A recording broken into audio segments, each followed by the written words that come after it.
హిందూపురంలో దారి దోపిడీలకు పాల్పడుతున్న నలుగురిని పోలీసులు అదుపులోకి తీసుకున్నారు. వారి దగ్గర నుండి 33,000 నగదు, 4 సెల్ ఫోన్లు స్వాధీనం చేసుకున్నట్లు డీఎస్పీ మహేష్ వెల్లడించారు.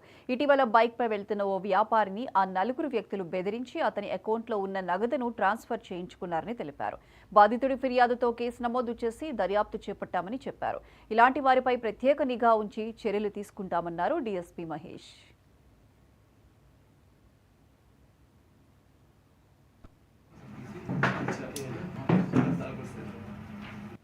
వివరాల్లోకి వెళ్తే నాగరాజు వయసు 37 సంవత్సరాలు, గంగాధర్ వయసు 31 సంవత్సరాలు, శివకుమార్ వయసు 30 సంవత్సరాలు, టి వెంకటేష్ వయసు 27 సంవత్సరాలు. వీరు హిందూపూర్ టౌన్లోని సడ్లపల్లికి చెందిన వాళ్ళు.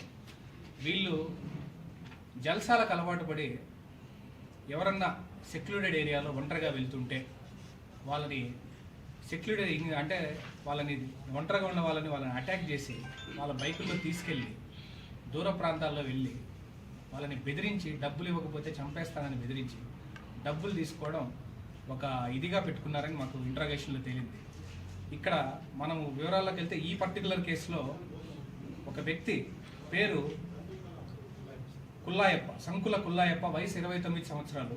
ఇతను జాతకాలు చెప్పుకుంటూ పూసలు అమ్ముకుంటూ వెళ్ళే అతను తన బైక్ మీద అతన్ని మన హిందూపూర్ టౌన్లోని అవుట్స్కట్స్లో ఆపి అతన్ని తీసుకెళ్లి మోటార్ సైకిల్ మీద తాళం చెవిని లాక్కొని అతన్ని భయపెట్టి ఆ ఫిర్యాదుని అడ్డరస్తాదాని నిర్జీవ ప్రాంతంలో 2 చింత చెట్ల వద్దకు తీసుకెళ్లి అక్కడ ఇతన్ని కొట్టి అతని చేతిలో ఉన్న అతని జోబిలో ఉన్న 500 రూపాయలు తీసుకోవడమే కాకుండా సెల్లో 32,500 కూడా ట్రాన్స్ఫర్ చేసుకోవడం జరిగిందండి. అది కూడా మనము ఎవిడెన్సెస్ నీట్గా సేకరించడం జరిగింది.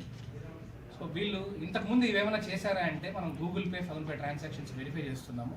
ఆ ట్రాన్సాక్షన్స్ కూడా కొద్ది డౌట్ ఉన్నాయి. డౌట్ ఉన్న వాళ్ళని కంప్లైంట్స్ని పిలిపించి నిజంగానే జెన్యూనిటీ ఉంటే కేసు కట్టడం కూడా జరుగుతుందండి. ఈరోజు వీళ్ళని రిమాండ్ కూడా పంపిస్తున్నాము. తర్వాత వేరే కేసెస్ జెన్యున్గా రిజిస్టర్ అయితే వీళ్ళని పీటీ వారెంట్ వేసుకొని మళ్ళీ ఇంటర్వ్యూ చేయడం కూడా జరుగుతుంది. వివరాల్లోకి వెళ్తే నాగరాజు వయసు 37 సంవత్సరాలు, గంగాధర్ వయసు 31 సంవత్సరాలు, శివకుమార్ వయసు 30 సంవత్సరాలు, టి వెంకటేష్ వయసు 27 సంవత్సరాలు. వీరు హిందూపూర్ టౌన్లోని సడ్లపల్లికి చెందిన వాళ్ళు. వీళ్ళు జల్సాలకు అలవాటు పడి ఎవరన్నా సెక్లూడెడ్ ఏరియాలో ఒంటరిగా వెళ్తుంటే